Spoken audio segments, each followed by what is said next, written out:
오늘 말씀은 빌립보서 3장입니다. 빌립보서 3장 1절에서 3절까지입니다.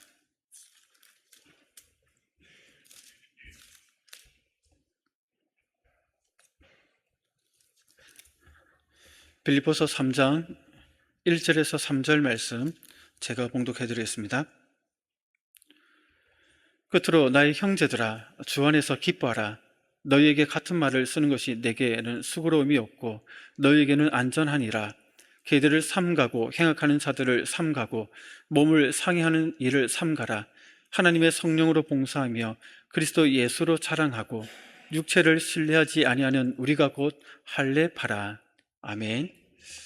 오늘 설교로 섬겨주시는 분은 이번 단기 선교팀이 가게 될 태국의 끄라비에서 선교사로 활동하고 계신 강유진 선교사님이십니다. 우리 선교사님, 주 안에서 얻는 기쁨이라는 제목으로 말씀을 증가하실 때 큰 은혜가 있으시길 바랍니다. 선교사님 앞으로 모시겠습니다.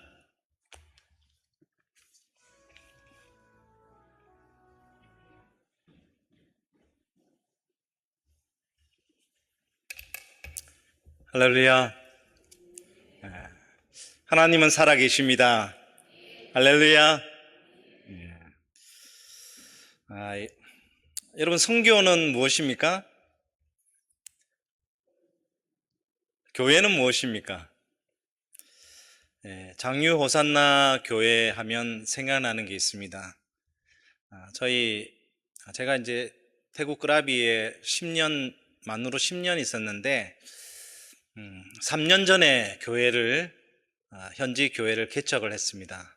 딱 이제 제가 한국에 들어올 때 3주년 예배를 드리고 그 다음날 월요일 날 제가 이제 들어와서 24일 동안 이제 23일째고 내일 김해공항에서 다시 출국을 하게 됩니다. 그렇게 하게 되는데 장유 호산나 교회가 제일 마지막, 오늘 이제 수요일 날 제일 마지막 이제 거쳐가는 곳인데, 참 이 교회를 생각할 때마다 늘 마음에 감사가 있습니다. 그것이 뭐냐면, 저희 끄라비에 있는 세리팝 교회가 시작될 때, 교회들이나 성도님들한테 편지를 적었어요. 이곳은 교회가 없는 지역이고, 특별히 이제 무슬림 지역이라서 교회가 꼭 필요한데, 이 교회가 이제 시작되기 위해서는 월세가 필요합니다. 월세가 필요한데, 이 월세가 필요한데, 매월 이렇게 보내주시면 너무 이렇게 긴장이 되잖아요, 선교사가. 매달마다 이 마지막 날 되면 또 월세를 또 내야 되니까. 또 혹시나 이제 선교 후원하시는 분들이 안 보내줄 수도 있잖아요. 무슨 사정이 생겨가지고. 그러니까 1년치를 보내주시는데 1년치 말고 1년치에서 2달을 더 보태가지고 보내주십시오. 그렇게 기도를 했어요. 왜 2달을 더 보태냐면 보증금이 2달치가 있어야 됩니다. 1년 동안은 좀 이 월세 걱정은 안 하고 좀 해야 되겠다, 그런 마음이 들더라고요.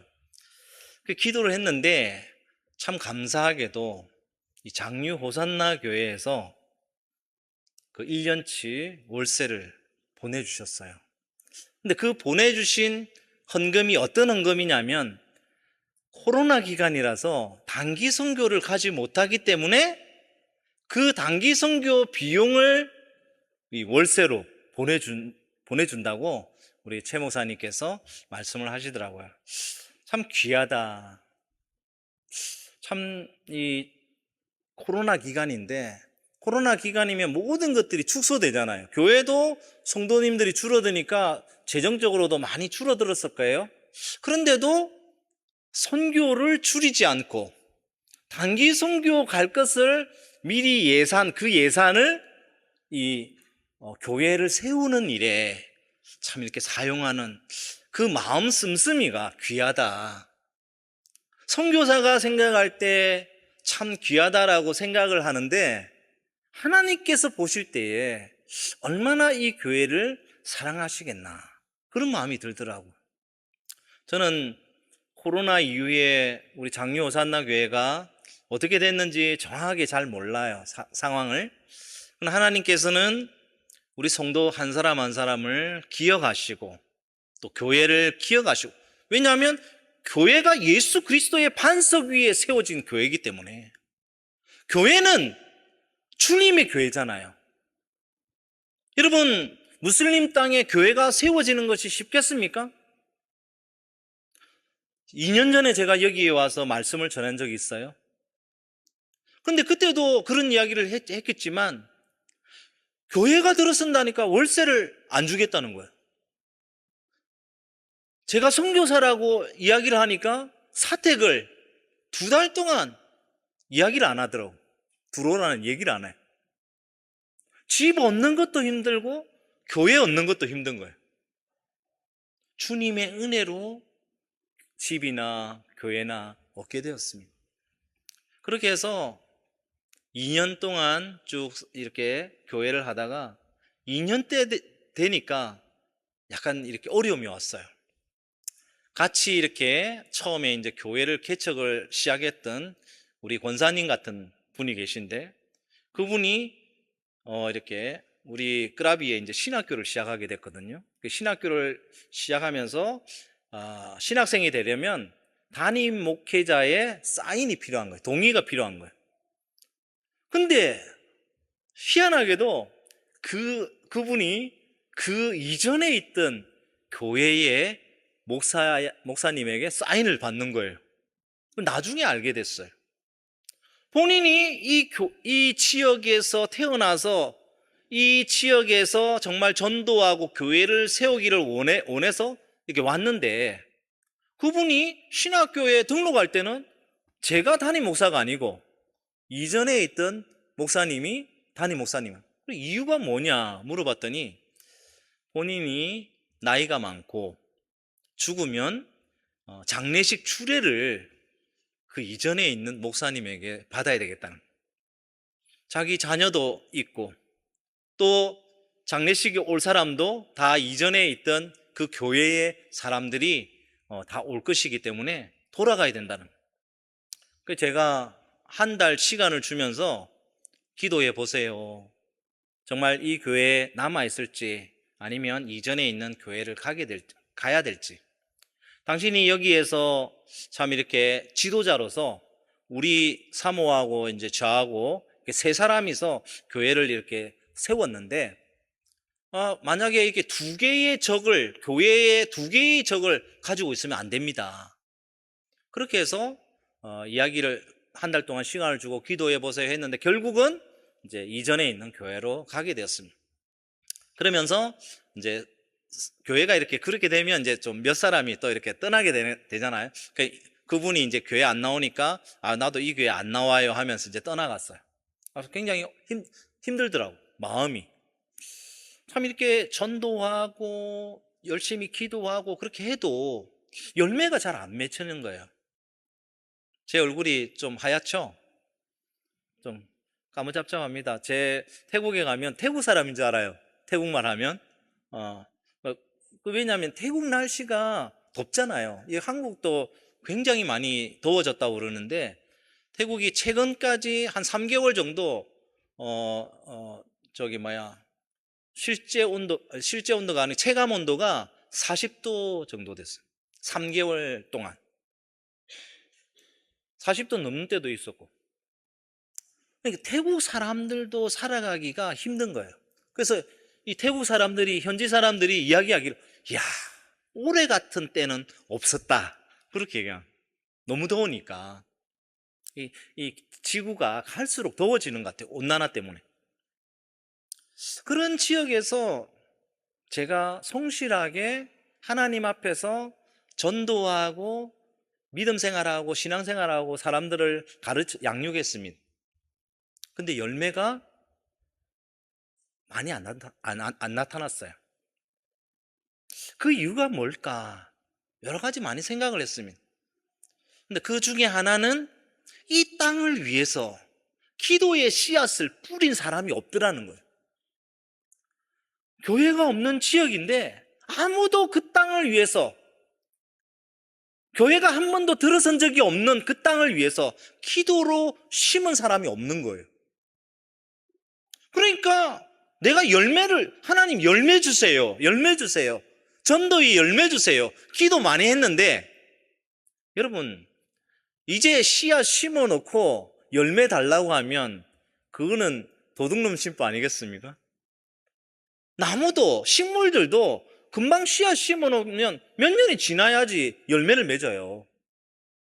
근데 금방 심어 놓고 열매 달라고 하니까 이게 어불성설인 거예요. 하나님이 열매 안 주시더라고. 그래서 우리 부부가 결단을 했습니다. 원래 집에서 이렇게 기도를 했는데 안 되겠다. 2년째 이렇게 교회가 이제 약간 술렁이고 하면서 이제 2년째 이후부터는 교회 가서 기도해야 되겠다. 그래서 저녁 7시부터 8시 이상까지 1시간 이상은 교회에서 기도한다. 어떤 일이 있더라도. 그래서 계속적으로 기도했습니다. 그렇게 했더니 하나님께서 그 이후부터, 지금 생각해 보니까 그래요. 그 이후부터 한 사람씩 불러주시다.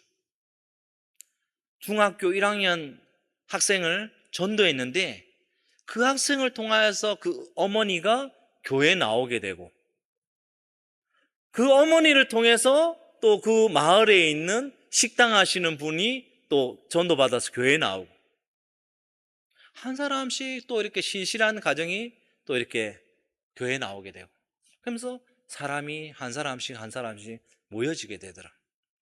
그래서 제가 원래 6월 12일이 3주년입니다.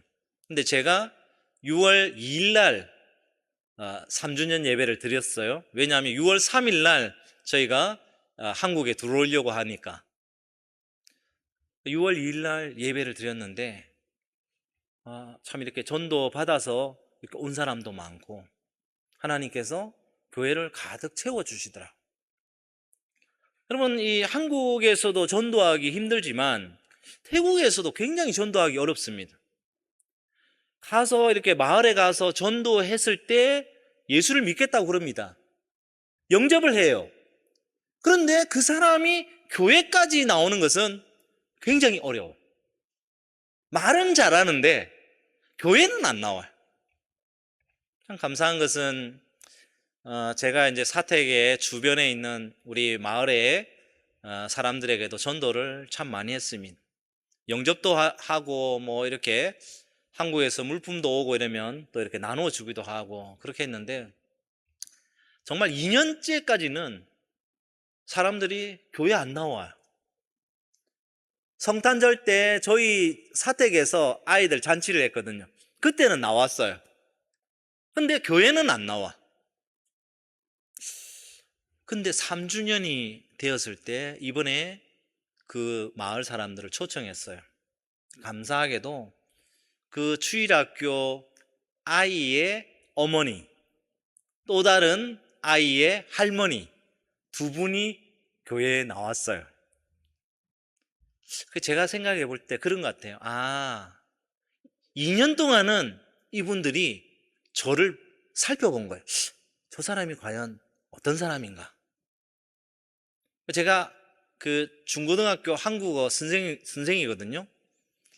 저 사람이 그냥 선생이라고 불러요. 저를 선생이라고 부르는데, 저 사람이 뭐 또 교회를 또 이렇게 한다고 하니. 근데 이분들이 교회에 나가본 적이 없어요. 교회가 뭔지를 잘 몰라요. 그런데 이 사람이 금방 떠나겠지. 많은 외국 사람들이 있었는데 금방 가더라. 그런 이제 소식을 들었는데, 3년째 되니까 이분들이 마음을 열더라고.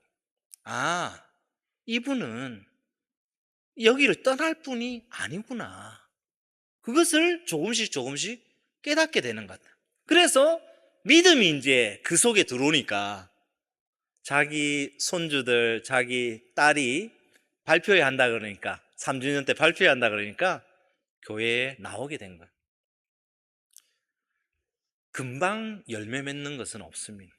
우리가 아기를 낳아도 그 아기가 처음에는 그냥 엄마 젖만 먹고 누워만 있고, 그 다음에 뒤집기를 하고, 그 다음에 기어다니고, 그 다음에 앉고 서고, 그러면서 계속 단계가 있어야 학생이 되고 청년이 되고 장년이 되고 노년이 이르는 것처럼 신앙도 마찬가지인 거예요. 내가 전도한다고 해서 그 사람이 금방 성숙하는 게 아니에요.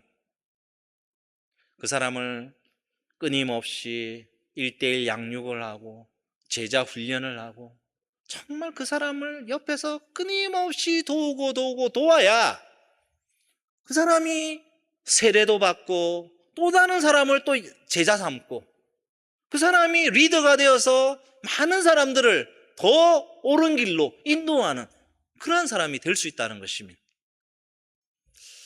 그래서 선교를 하면 할수록 참 선교에 대해서 몰랐던 부분이 너무 많구나 하면서 깨닫는 그러한 일들이 많습니다. 지난 1년 동안 사역한 것들을 짧게 제가 한 5분 정도 영상으로 정말 급조해서, 여러분 이 한국 목회도 마찬가지겠지만 이 교회 사역을 한다는 것은요, 혼자서 모든 일들을 한다는 것, 또 특별히 선교지에서 현지어로 이렇게 사역을 하면서 이 선교 사역을 한다는 것은 굉장히 시간이 그 모든 것들이 교회에 집중되어 있습니다. 그래서 뭐 다른 것을 할 시간이 없어요. 제가 이제 3주년 예배 딱 마치고 그래서 이제 영상을 이제 만든 건데, 하여튼 뭐 장유 호산나 교회 성도님 수준으로 봐서는 너무 이렇게 부족한 그런 영상이지만 그냥 은혜로 봐주시고 이런 사역을 했구나 하는 것들을 한번 보시고 제가 또 선교 사역들을 잠깐 나누도록 하겠습니다.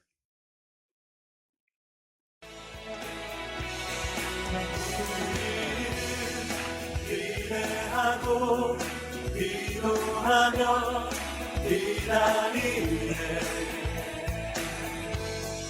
주께서 이 땅 고치실 것을 우리는 기대하고 기도하며 기다리네 주 예수 이름 높이 서리라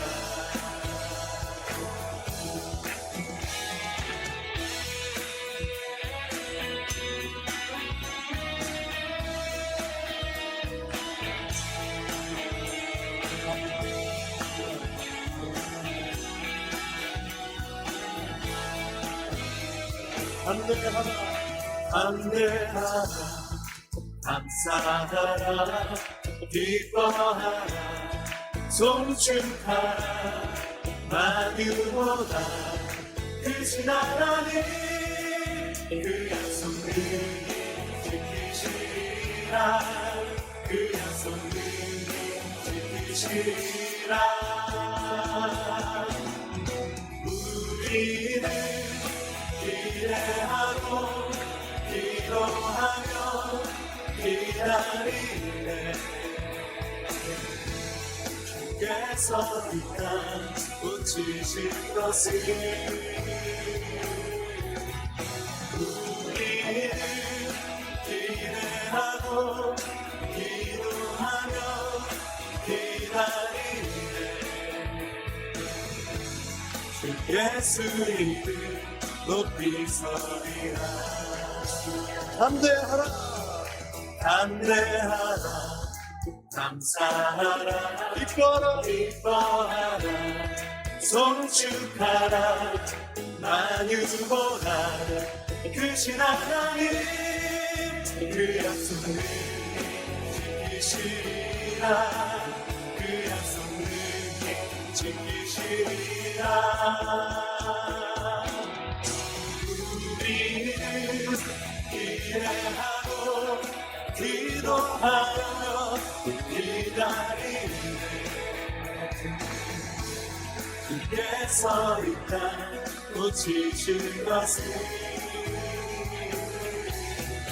우리는 기대하고 기도하며 일하리에 예수 이름 높이 서리라. 우리는 기대하고 기도하며 기다리네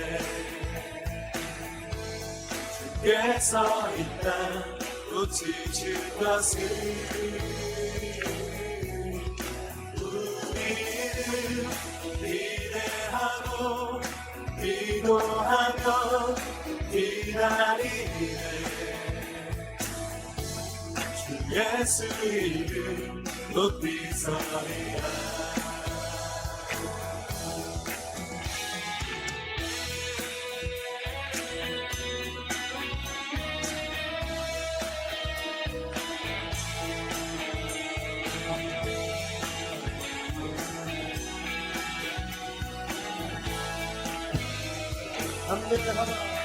함대하라 감사하라 기뻐하라 송축하라 만유보다 크신 하나님 그 약속을 지키시리라 그 약속을 지키시리라 우리는 기대하고 기도하며 기다리네 주께서 이 땅 고치실 것을 우리는 기대하고 기도하며 기다리네 주 예수 이름 높이 서리라. 네, 감사합니다. 박수 받을 일은 아닌 것 같은데, 네. 하여튼 우리가 믿음을 따라서 보여주기식 선교도 할 수 있지만 우리 합신의 정체성이 무엇입니까? 바른 신학, 바른 생활. 보여주는 선교지가 어떤 경우에는 보여주기식으로 할 수 있어요.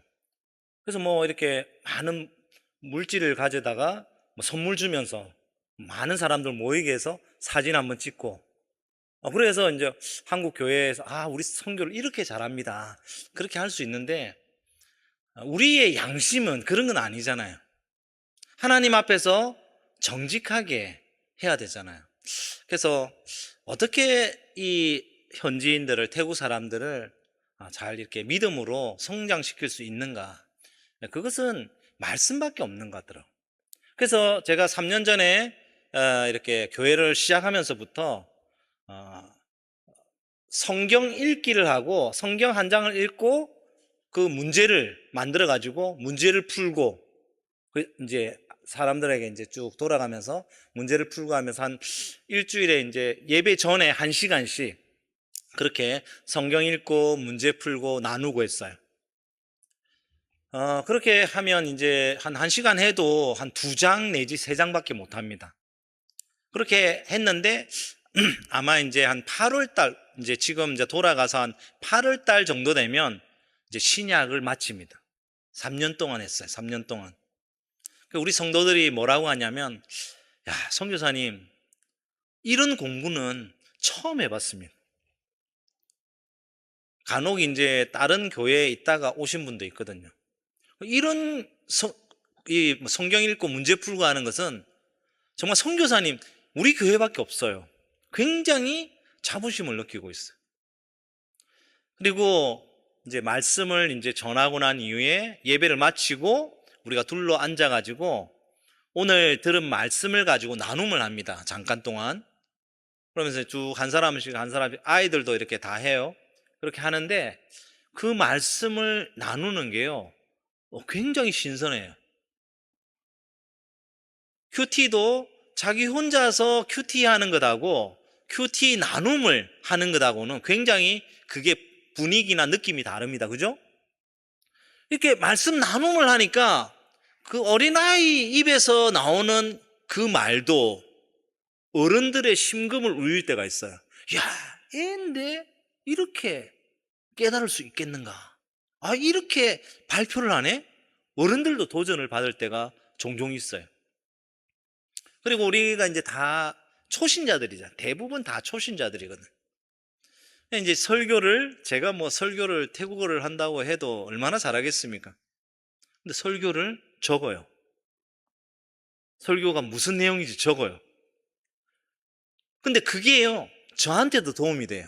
말씀을 나눔을 하다 보면 오늘 제가 말씀을 한 것이 포인트가 이것인데, A인데 성도들은 B를 이야기하는 거예요. 그러면 오늘 설교는 죽었구나. 설교를 잘 못했구나. 왜? 반응을 보면 이 사람들이 정말 핵심적인 포인트를 얻어야 발표를 할 수 있는데 그걸 못 얻었다는 거예요. 그러면 이제 제가 이제 도전을 받고 더 이제 열심히 말씀을 준비해야 되는 거예요. 근데 어떤 경우에는 정말 핵심이 A인데 A로 답하는 그러한 경우에는 너무 기뻐요. 하나님께서 하시는구나. 내가 잘나서 하는 것이 아니라 하나님이 하시는구나 하는 것을 깨닫게 된다는 거예요.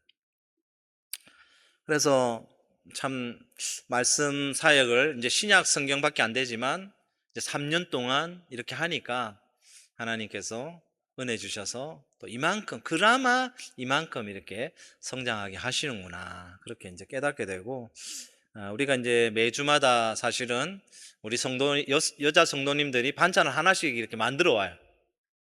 만들어 와서, 교회에서는 이제 밥을 해놓고 나눠서 먹는데 그것도 참 은혜스러운 것 같아요.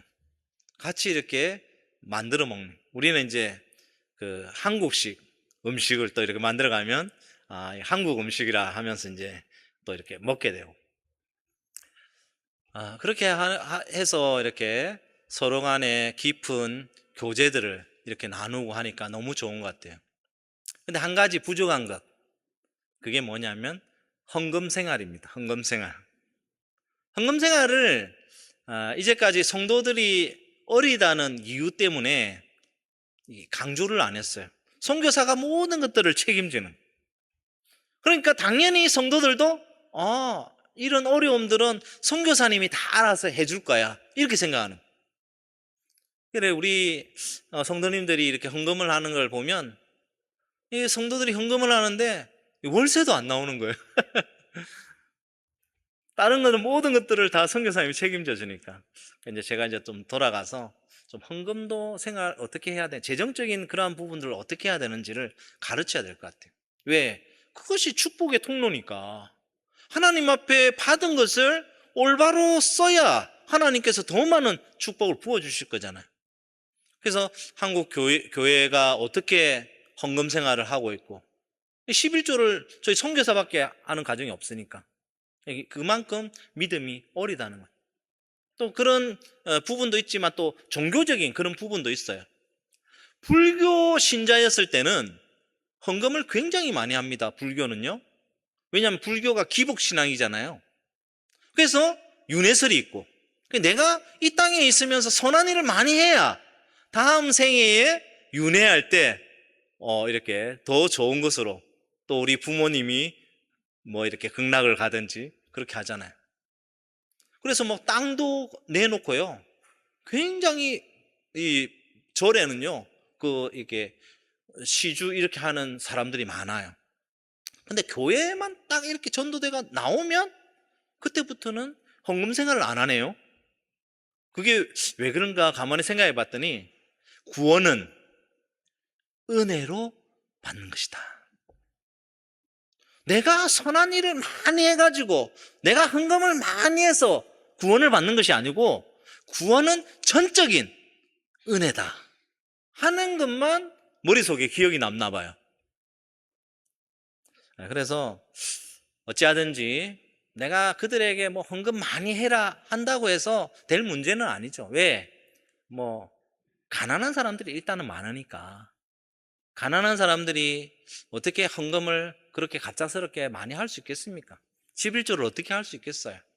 자기 하루하루 먹고 살기가 바쁜데.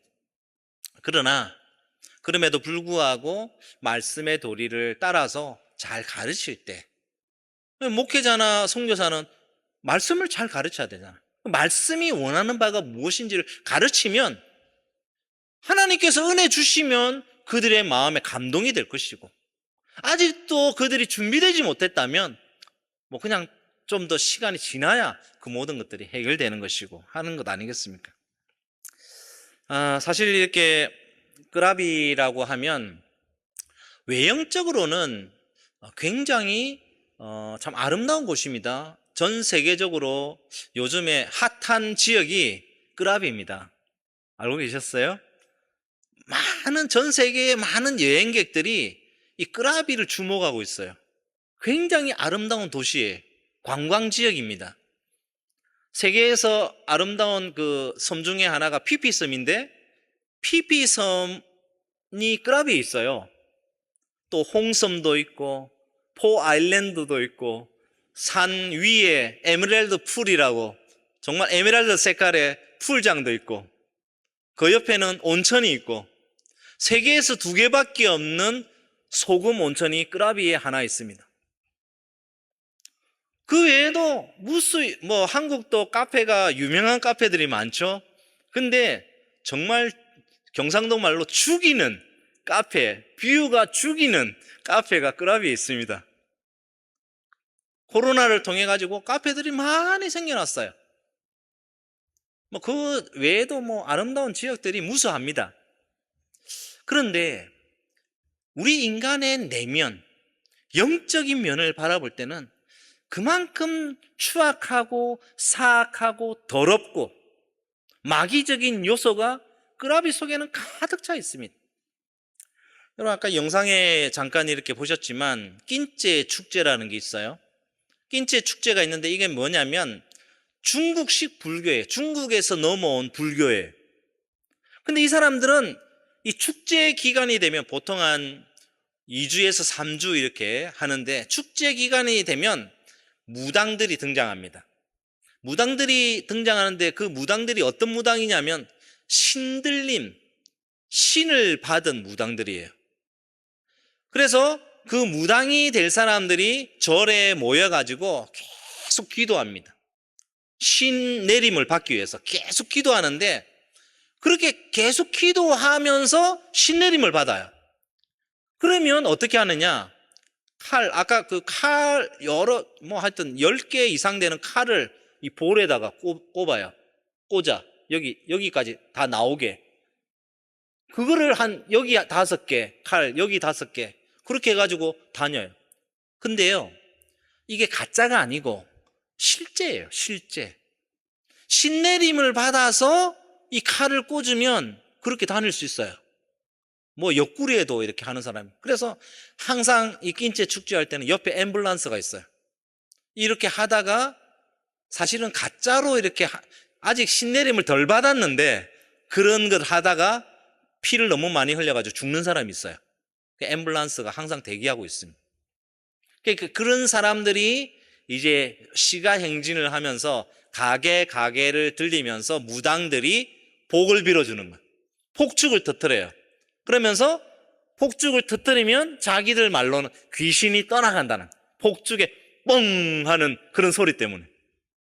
그러면 이제 그 가게의 주인들은 그런 영험한 그 무당이 우리 집에 와가지고 그렇게 폭죽을 터뜨리고 귀신을 내어 쫓으니까 이제 그 시주를 더 많이 합니다. 여러분, 사단은요, 요한복음 10장 10절에 뭐라 했어요? 사단은 인생을 죽이는 거예요. 멸망시키기를 원하는 거예요. 낀제 축제나 이런 것들은 뭐예요? 겉으로 보기에는 신내림이지만 그 인생을 망가뜨리는 거예요. 우리 주님은 어떻습니까? 영생을 얻게 하고 그 인생으로 하여금 풍성함을 얻게 한다는 것입니다. 우리가 예수를 알지 못했을 때는요, 우리의 심령이 사단으로 가득 차 있어요. 암울한 거예요. 어두운 거예요. 멸망의 자식이었습니다. 근데 예수 그리스도를 통하여서 우리가 다시 한 번 더 새 힘을 얻고 새 사람이 되고 풍성함을 누리게 된 것입니다. 그라비 지역에 참 수많은 아름다운 것들이 있지만 우리는 그 아름다움 이면에 있는 그 인간의 내면에 있는 그 사악함을 발견했기 때문에 그 교회 없는 지역에 교회를 세운 것입니다. 주님의 예수 그리스도의 십자가 깃발을 꽂은 거예요. 비록 우리는 이 교회는 작아요. 성도들이 몇 명 되지 않습니다. 그러나 거기에 예수 십자가의 보혈이 꽂혀 있다는 것입니다. 우리 교회는 도로변에 있습니다. 비록 상가 교회지만 2층짜리 교회지만 십자가가 달려 있어요. 무수히 무슬림들이 그 도로를 큰 도로를 지나다녀요. 그러면서 밤에는 그 십자가에 불이 들어오게 돼 있어요. 자동으로. 그 십자가를 보게 되는 거예요. 전도하면요. 우리 교회 이야기를 하면 거기 그래 알아요. 지나가면서 봤어요. 그 이전에는 십자가 본 사람이 없어요. 교회에 대해서 관심이 있었던 사람이 없어요. 그런데 지금은 거기에 뭐 하는 곳인가? 저기 왜 십자가가 있지? 그 정도 관심은 있다는 거예요. 전도하면 이제 사람들의 마음이 조금씩 달라지고 있다는 것입니다. 여러분, 무슬림은 전도하기 참 어렵습니다. 왜냐하면 무슬림 공동체에서 떠난다고 하는 것은 사형선고나 다를 바가 없어요. 모든 자기의 직장을 다 잃어버리는 거예요. 무슬림은요, 은행도 있어요. 그 은행에서 이자 하나도 없이 돈을 빌려줘요. 무슬림은. 그러니까 무슬림 공동체에 있다고 하는 것은 모든 특혜를 누릴 수 있다는 거예요. 그런데 무슬림을 이제 끊어버리고 예수 그리스도의 그리스도인으로 바뀐다고 하는 것은 그 모든 이권을 다 포기한다는 것과 마찬가지잖아요. 그래서 힘든 거예요. 그래서 중동에 있는 무슬림들이 회심하는 경우를 이렇게 보면 꿈속에서 예수님이 나타나셔가지고 회심하는 그런 경우가 거의 대다수예요. 우리 교회도 뭐 매주마다는 안 나오지만 무슬림 한 가정이 나오고 있습니다. 토요일 날 우리가 문화사역을 하고 있는데 피아노나 뭐 기타, 드럼, 또 영어 이런 거 가르치는 걸 이제 하고 있는데 그런 걸 통해 가지고 무슬림 한 가정이 이렇게 왔어요. 참 감사한데 아직은 뭐 등록한 것도 아니고 그냥 나오고 있는데 하나님께서 그런 무슬림 가정이라 할지라도 이렇게 와서 믿음 생활하고 그 모든 이전의 우상들은 버리고 예수 안으로 들어올 수 있도록 그렇게 기도하고 있습니다. 그리고 이렇게 저희가 이제 십자가 사역들을 이렇게 또 시작을 했는데 그게 뭐냐면 집에다가 제일 잘 보이는 곳에다가 십자가, 나무 십자가를 이렇게 달아줘요. 그게 우리나라의 교회하고 똑같은 것입니다. 우리 집 앞에 이렇게 문 앞에 이렇게 교회 뭐 장류 호산나 교회 옛날에 지금은 하는지 모르겠어요. 장류 호산나 교회 해가지고 교회를 붙이잖아요. 이 집은 장류 호산나 교회 성도의 집입니다. 그런 말이잖아요. 근데 이제 태국은요, 그 교회가 의미가 그렇게 많지 않습니다. 집집마다 불상이 있어요. 집집마다 그 집이 조금 큰 집은 제단이 있습니다. 제단. 이만한 제단이 있어요. 아주 높은. 그리고 건물이 크면 클수록 그 제단은 더 커야 돼요. 그 제단은 땅의 신이에요. 땅을 지키는 신이에요. 그러니까 이 건물을 지켜주는 신이라는 것입니다. 그 제단을 없애면 안 돼요. 사실은 이제 우리 사택을 얻을 때도 그 제단이 원래는 3개 있었는데 하나만 남았어요. 이 제단을 치워달라. 우리는 예수 믿는 사람이니까 이 제단이 필요 없습니다. 치워주세요. 근데 주인이 안 치워줘. 왜? 아니 이렇게 귀한 것을 왜 치워달라고 하지? 우리 마을에서 이렇게 아름다운 제단을 치우라고 하는 사람 아무도 없어. 그러니까 우리 집에 이사 오세요 이런 말 안 하는 거예요. 2달 동안. 그래서 결국 이제 밀고 당기기를 하다가 그러면 이 제단을 우리가 돈 주고 우리가 치우겠습니다. 허락해 주십시오. 왜? 내 집이 아니니까. 주인이 허락만 해주면 우리가 치우겠습니다. 그렇게 해가지고 사택을 들어갔어요. 십자가는 그 집을 지키는, 이 집은 예수 그리스도의 집입니다 하는 상징입니다. 우리가 가난한 집도 있고 뭐 그냥 좀 사는 집도 있고, 그런 집에 이제 십자가를 달아주기 시작했어요. 이번에 또 이렇게 우리 단기팀이 와서 또 그런 집도 또 이렇게 뭐 페인트 칠도 하고 그렇게 할 텐데, 하여튼 이 십자가 달아주는 것도 굉장히 의미가 있는 것 같아요. 그러니까 십자가를 다니까 그 우상을 치우는 거예요. 왜? 신이 두 개가 있으면 안 되잖아요. 신은 하나만 있어야 되잖아요. 하나님 한 분만 있어야 되지. 그래서 이 십자가를 달 때는 이 우상등을 치워야 되는. 그래서 어떤 집은 불교 이런 뭐 이렇게 그런 우상이 있는 집은 그 우상을 치우고, 또 우리 지역은 코브라가 우상이거든요. 코브라가 있는 집은 또 코브라를 치우고, 그렇게 해서 십자가를 달았습니다. 그래서 전도된 그러한 분들이 또 이번에 6월 2일 날 3주년 예배 드렸지만 6월 1일 토요일 날 새병에 또 세례받는 그런 분 중에 한 분이 또 이렇게 예수 믿고 코브라 치우고 또 이렇게 십자가를 단 그런 가정도 그렇게 있습니다. 하여튼 제가 뭐 여러 가지 할 말은 많이 있지만 시간이 너무 많이 가서 좀 어렵고, 하여튼 태국이 마약이 성행하는 그런 나라잖아요. 대마초가 또 얼마 전에 합법화돼 가지고 참 이렇게 마약이 굉장히 심각합니다. 제가 학교 선생으로 있지만 우리 중고등학교도 마약이 들어와요. 마약이 들어와서 계속 그것을 조례 시간에 이야기하면서 마약 안 된다 하면서 이제 그렇게 광고를 하고, 안타깝게도 우리 성도님 자녀 중에도 그 아들이 마약을 하는 자녀가 있어요. 물론 뭐 교회는 안 나오지만 그 부인은 또 뭐 하시는 분이냐, 마약을 판매하는 분이에요. 정말 콩가루죠. 마약을 하고 마약을 판매하고 너무 마음이 아프잖아요. 마약을 왜 합법화했느냐, 대마초를 왜 합법화했느냐, 교도소에 있는 사람들 중에 70 내지 80%가 마약한 사람들. 교도소가 바글바글합니다. 제가 한 3년 정도 교도소에 가서 이렇게 복음을 같이 이렇게 매달 이렇게 전했는데, 특별히 이제 여자 교도소에 가보면 방에 이렇게 반을 딱 나눠요. 위에.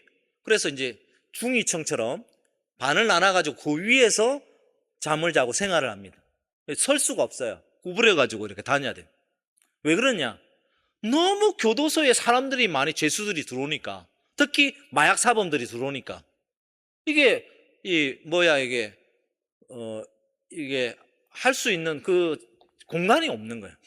그래서 그런 이유들 때문에, 정치적인 그런 이유들, 뭐 여러 가지 이유가 있지만 그런 이유들 때문에 마약 사범을 좀 이렇게 내보내려고, 70, 80% 되는 그런 너무나 많은 사람들이 있으니까 내보내려고 그렇게 이렇게 마약을 합법화 시킨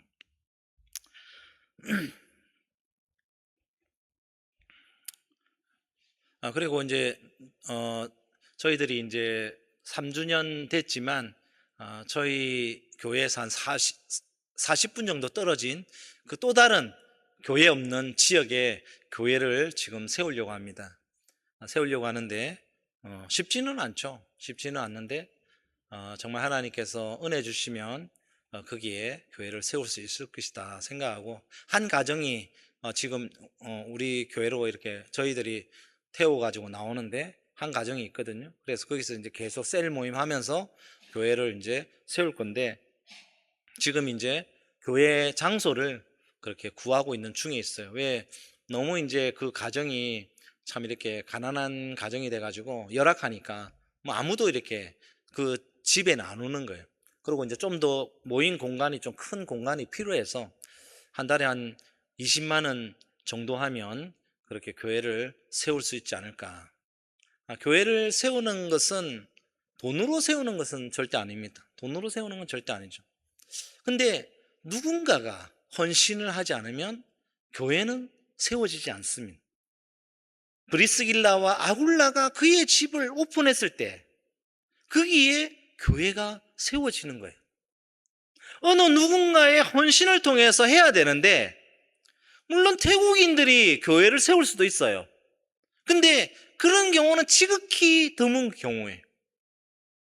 어쩔 수 없이 참 이렇게 후원하는 교회들이나 성도들을 통해서 할 수밖에 없는, 한 달에 20만 원이 뭐 큰 돈이죠. 큰 돈이죠.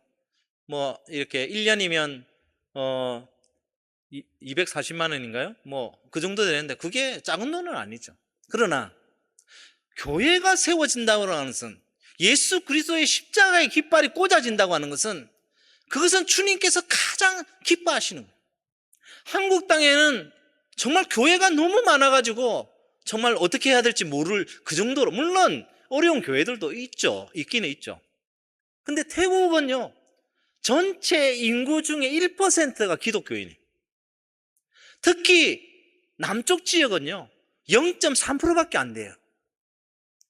우리가 있는 지역은 무슬림 땅이에요. 교회가 없어. 교회가 있어야 전도를 하고 그 사람들을 예수 믿게 하잖아요. 한 영혼이 주님 앞으로 돌아오는 것을 우리 주님께서 너무너무 기뻐하시는데 선교사만 사역합니까? 그건 아니잖아요. 후방에서 기도하며 물질로 헌신하는 그분도 동일한 선교사예요. 선교사와 함께 동력하는 사람이란, 하나님께서는 그것을 나는 반드시 기억한다고 생각해요. 우리 한국의 시골 교회들, 그 시골 교회들 어떻게 해서 생겨났습니까? 이 장유 호산나 교회 벽돌 한 장 올라가면서 이 교회 주차장을 이렇게 마련할 때 어떻게 해서 세워졌습니까? 아무도 헌신하는 사람 없어.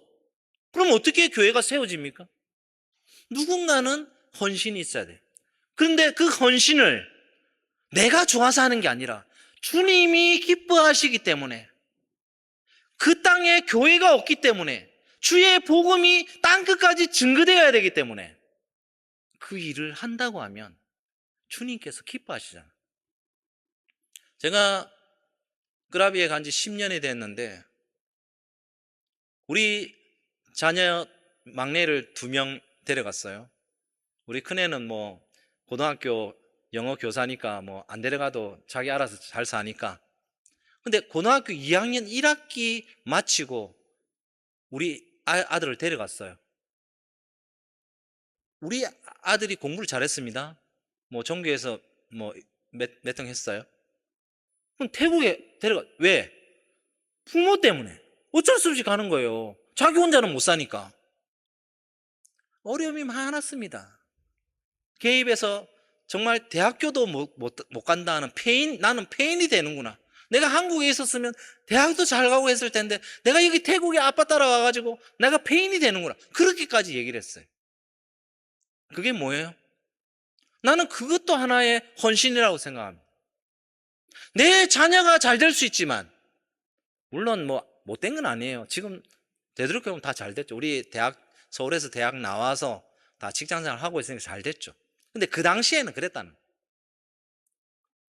여러분, 제가 아파서, 제 아내가 아파서 병원에 갔는데, 사실 이번에도 나온 이유가 내 치아가 보철인데 이 아내가 썩었어요. 너무너무 통증이 있어요. 그래가지고 국립병원에 갔어요. 갔더니 이것을 고칠 기계가 없다는 거야. 국립병원인데. 그래가지고 이 클리닉을 또 소개해 주더라. 사립 클리닉을. 거기 갔더니 얼마 드냐? 400만 원, 400만 원. 그 돈이 어디 있어요, 400만 원이. 그래서 이제 한국에 있는 그 친구 치과 의사한테 이야기를 했더니 그냥 이거 치료만 받고 빨리 한국에 나오면 그렇게 해주겠다 해가지고 여기 나와서 이거 3개를 100만 원에 하나에 원래 한 50만 원 한다 그랬어요. 그런 어려움이 있지만 그런 어려움 참을 수 있어요. 제가 담낭 결석이 돼가지고 막 병원을 다녔지만 이 의사들이 그걸 결석인 줄을 모르는 거예요. 그래 내가 설교하다가 죽을 뻔했어요. 한국에 나와서 그 뭐 옛날 이야기지만 그런 열악한 의료 시설이라 할지라도 주님께서 기뻐하시니까 나를 거기에 보내시니까 무슬림이 자꾸 이렇게 태국에서 북상하는데 그 교두보가 끄랍이라고 하는데 가야 되죠. 내가 나이도 있는데 그래도 순종하며 가니까 하나님께서 불쌍히 여기셔서 선교를 오늘날까지 10년 동안 그래도 무사히 하게 하시더라고요. 어떻게 하든지 정직하게 선교하려고 하고 있습니다. 빌립보서 3장 1절부터 3절까지 읽었는데 빌립보서 3장 1절의 말씀에 보면 주 안에서 기뻐하라 하시는 말씀. 세상 사람도 기뻐하고 믿는 사람도 기뻐할 수 있어요. 그런데 기뻐할 수 없는 상황이 있잖아요. 자녀가 어려움이 있다든지 내가 아프다든지 뭐 이렇게 뭐 부모님이 뭐 문제를 일으킨다든지 뭐 다양한 상황들이 있잖아요. 기뻐할 수 없는 상황이 될 때는 세상 사람들은 불평하고 원망하고 저주합니다. 근데 믿는 사람은 어떻게 해요? 기뻐할 수 있다는 거예요. 그게 뭐예요? 주 안에 있을 때 기뻐할 수 있는 거예요. 저도 그거 하나 바라봤어요. 주 안에 있기 때문에 기뻐하는 거예요. 오늘 찬양인도 하시는 분이 난 누군지 뭐 목회자신 것 같은데 웃으면서 이렇게 찬양인도를 막 기타 치면서 하더라고요. 우리 여기 뭐 집사님인지 권사님인지 청년인지 모르겠지만 뒤에서 내가 봤어요. 열심히 열정적으로 기쁨으로 찬양하는 것 같아요. 너무 감사했습니다. 우리의 상황이 어떻다 할지라도 때로는 물질이 없다 할지라도 건강이 부족하다 할지라도 주님 안에 있기를 바랍니다. 오늘 이 말씀 중에 기뻐하라가 중요한 말씀이 아니고 주 안에서가 더 중요한 말씀이에요. 사도 바울은 옥중에 있으면서도 빌립보 교인들에게 편지하면서 주 안에서 기뻐하라. 내가 비록 옥중에 있지만은 나는 기뻐할 수 있다 고백하고 있어요. 우리 성도님들도 저도 마찬가지로 주님 안에서 기뻐하며 믿음의 승리자가 되기를 주님의 이름으로 축복합니다.